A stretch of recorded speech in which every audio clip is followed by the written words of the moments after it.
Paul was the mole for Vince in the WWF, and he turned Todd into the mole for WCW. But it was like, wait a second, you're doing that for Vince. So later on, everybody finds out. I think it was actually JR that kind of blew the whistle on this on his podcast several years ago. He talked about $50,000 payments, monthly payments to Paul from Vince. Now, those didn't start till after.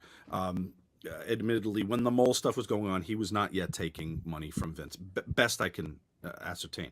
But in the research for this, I have the bankruptcy filing from ECW. Well, it's not ECW, it was HHG, the name that Paul used after Heyman, Gordon, yeah.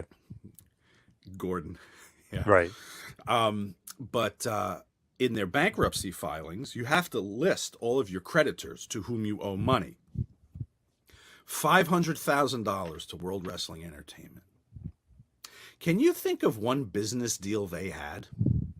Where Maybe WWE paid $500,000? It was probably paid over time, over many years. And it doesn't say what it was for. There's a category what it was for, nothing specific. But yeah, I mean, I have that paperwork. And so, yes, you're absolutely correct. If you want to talk about moles. Obviously, Paul was one for Vince and feeding him talent and getting maybe money for his pay-per-views to get off the ground. And funny, but a brilliant stroke on Vince's part.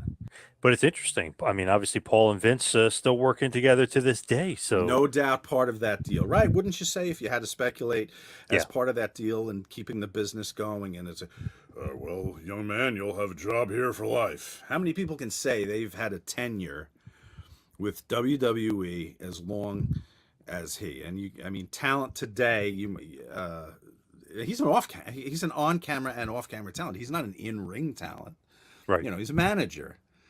What managers have had that tenure in WWE? Yes, pretty. I can't even think of one, really. I mean, think of Bobby the Brain. It was his run was like 9 years there. You know what I mean? Right. It was like guys like that. Pretty crazy. And I know off like camera, obviously Harvey Whippleman that was working there, but really more behind the scenes. He was primarily in office, right? Exactly. Yeah. Thank you for watching the Hannibal TV. Please like this video if you enjoyed it and click the subscribe button to not miss any of our latest shoot interviews, match videos,